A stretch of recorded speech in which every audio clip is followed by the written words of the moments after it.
مسجد قباء جو ہے نا، یہ پہلی بات تو آپ کو پتہ ہے اسلام کی سب سے پہلی مسجد ہے، اور جب نبی پاک صلی اللہ علیہ وآلہ وسلم نے مکہ المکرمہ سے ہجرت کے سفر کا آغاز کیا تھا تو مدینہ طیبہ میں داخل ہونے سے پہلے آپ رکے تھے قباء کے علاقے میں۔ قباء ایک چھوٹا سا ولیج تھا اور یہاں پر ایک مسلمانوں کا قبیلہ آباد تھا، اس قبیلے کا نام تھا قبیلہ عمر بن عوف۔ اس قبیلے کے ہاں آپ نے آ کے سب سے پہلے قیام کیا تھا، اور یہیں پر اللہ سبحانہ کی طرف سے حکم آیا تھا کہ اے نبی ایک مسجد بنائیے، اسلام میں ابھی تک کوئی مسجد نہیں ہے۔ تو آپ صلی اللہ علیہ وآلہ وسلم نے قباء کے علاقے میں مسجد قباء کی بنیاد اپنے مبارک ہاتھوں سے رکھی۔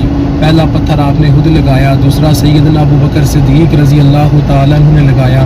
صحابہ نے اس مسجد کی تعمیر میں حصہ لیا۔ مسجد جب کمپلیٹ ہوئی تو آپ کے پاس مدینے کے لوگ آئے اور کہنے لگے کہ اللہ کے نبی آپ ہمارے مدینے میں کب آئیں گے؟ آپ کافی دنوں سے قباء میں ہیں۔ تو آپ نے فرمایا کہ میں جمعے والے دن آپ کے پاس پہنچوں گا۔ تو جمعے کے دن کا انتخاب ہو گیا اور آپ نے اپنے سفر کا آغاز کیا۔ ابھی مسجد قباء سے آپ چلے تھے کوئی آدھا کلومیٹر سفر ہی آپ نے طے کیا ہوگا، تو راستے میں ایک اور قبیلہ آ گیا مسلمانوں کا۔ اس قبیلے کا نام تھا قبیلہ سالم بن عوف۔ اس قبیلے کے لوگوں نے آپ کی دعوت کی اور آپ نے ان کو اعزاز دیا۔ ان کو اعزاز یہ ملا کہ ہجرت کے بعد ان کے ہاں آپ نے پہلا جمعہ ادا فرمایا۔ پھر وہاں پر ایک یادگار کے طور پر بعد میں مسجد بنا دی گئی اور اس مسجد کا نام رکھ دیا گیا مسجد جمعہ۔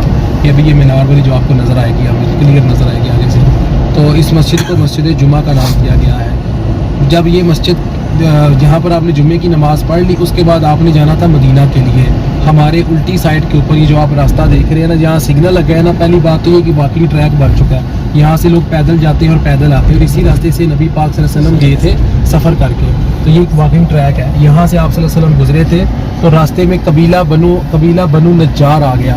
نبی پاک کا ننہال، آپ کی اماں حضرت اماں آمنہ پاک کا قبیلہ۔ یہ جو بلڈنگیں بنی ہیں یہاں پر سب پہاڑیاں تھیں، ان پہاڑیوں کے اوپر قبیلہ بنو نجار کی بچیاں دف لے کے آ جاتی ہیں اور بجاتی ہیں اور کہتی ہیں طلع البدر علینا من ثنیۃ الوداع وجب الشکر علینا ما دعا للہ دا۔ ہم ہیں بچیاں نجار کے علی گھرانے کی اور ہمیں خوشی ہے آپ کے تشریف لانے کی۔ تو یہ آپ کے اوپر پھولوں کی برسات کی گئی تھی، اور پھر آپ صلی اللہ علیہ وسلم کی بڑی خواہش تھی کہ میں اپنے ننہالی قبیلے کا ہی مہمان بن جاؤں، کیونکہ ہر بندے کی خواہش ہوتی ہے کہ اپنی ماں کے قبیلے میں جائے، اور پھر آپ کے ننہال تھے، لیکن آپ کی اصلی منزل جو تھی وہ مدینہ تھی۔ آپ نے کہا نہیں میں مدینہ جاؤں گا، مدینے والے لوگ میرا بڑی بے صبری سے انتظار کر رہے ہیں۔ تو جب آپ مدینہ میں پہنچے تو ہر کوئی بندہ آپ کو اپنا مہمان بنانے کو تیار تھا، ہر طرف سے ایک ہی صدا آ رہی تھی کہ یا رسول اللہ آپ ہمارے گھر میں آ جائیے۔ تو جب آپ نے اتنی محبت دیکھی مدینہ کے لوگوں کی تو آپ کے دل نے کہا کہ اگر میں نے آج کسی ایک کا نام لیا نا تو دوسرے کا تو یہاں دل ٹوٹ جائے گا۔ تو فرمایا کہ مدینے کے لوگوں میں اپنی اونٹنی کی رسی کو چھوڑنے لگا ہوں، اونٹنی کا نام تھا قصوہ، میں اس کی رسی کو چھوڑنے لگا ہوں، اب یہ اللہ کے حکم سے ہے، خود بخود جہاں رکے گی میں اس گھر کا مہمان بن جاؤں گا۔ تو وہ خوش نصیب صحابی تھے حضرت ابو ایوب انصاری رضی اللہ تعالیٰ عنہ، ان کے گھر میں آپ صلی اللہ علیہ وآلہ وسلم رکے تھے، اور ان کا جو مکان تھا نا، یہ جہاں پر ابھی گنبد خضرا ہے نا، آپ لوگ گزر کے جاتے ہیں گیٹ نا اپنے گیٹ سے، تو جہاں سے مرد اسلام کے لیے داخل ہو رہے ہوتے ہیں باب الاسلام دروازہ، بالکل اس کے سامنے ان کا مکان تھا۔ آج سے تقریباً سمجھ لیجئے وہ 80-90 سال پہلے تک بھی اس کے باقیات تھے وہاں پہ، جب مدینہ پرانی حالت میں تھا۔ پھر بعد میں تو ایک تصحیح ہوئی تو اس کو ختم کر کے مسجد نبی بنا دی گئی تھی۔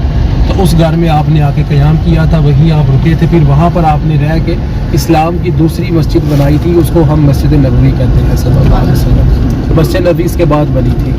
تو دوبارہ اس مسجد قباء کی طرف آتے ہیں۔ مسجد قباء جو ہے نا، اس کے بارے میں پیارے آقا کی حدیث ہے، من تطہر فی بیتہ ثم اتی مسجد قباء فصلی فیہ صلاۃ کان لہ کاجر عمرہ، کہ جو بھی بندہ یہاں آئے اپنے گھر سے پاک صاف ہو کے آئے، باوضو ہو کے آئے، اور یہاں پر آ کر جب نفل نماز ادا کرے گا کان لہ کاجر عمرہ، عمرے کے برابر اجر پائے گا۔ تو یہ مسجد کی شان ہے، اور اللہ تعالیٰ نے اس مسجد کا ذکر قرآن پاک میں بھی کیا ہے۔ سورہ توبہ میں اللہ تعالیٰ ارشاد فرماتا ہے بسم اللہ الرحمن الرحیم لمسجد اسس علی التقوی من اول یوم احق ان تقوم فیہ، کہ یہ وہ مسجد ہے جس کی بنیاد پہلے ہی دن سے تقوی کے اوپر رکھی گئی ہے۔ اور پھر آگے فرمایا فیہ رجال یحبون ان یتطہروا واللہ یحب المطہرین، کہ یہ وہ جگہ ہے جہاں پاک صاف لوگ رہتے ہیں، اور اللہ تعالیٰ صرف پاک صاف لوگوں کو ہی پسند کرتا ہے۔ تو یہ اس کے پیچھے بھی ایک راز تھا. پھر نبی صلی اللہ علیہ وسلم نے اس قبیلے کے لوگوں سے پوچھا تھا کہ تم ایسا کون سا وہ نیک عمل کرتے ہو. اللہ تعالیٰ کہتا ہے کہ یہ پاک صاف لوگوں کی جگہ ہے. تو انہوں نے کہا کہ ہم طہارت جو ہے نا وہ پانی کے ساتھ کر رہے ہیں. تو انہوں اللہ کے نبی بڑے خوش ہوئے, کہا کہ یہ تمہارا عمل تمہارے اللہ کو بڑا پسند آ گیا. تو پھر اللہ کے نبی نے یہ حدیث یہاں بیان فرمائی تھی کہ جو بھی بندہ یہاں آئے تو پاک صاف ہو کے ہی آئے, اور یہاں پر آ کر جب نماز پڑھے گا اللہ تعالیٰ اس کو عمرے کے برابر اجر عطا فرمائے گا. اس وجہ سے اس مسجد کو یہ جو ہے نا وہ ملا ہے اعزاز.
Thanks.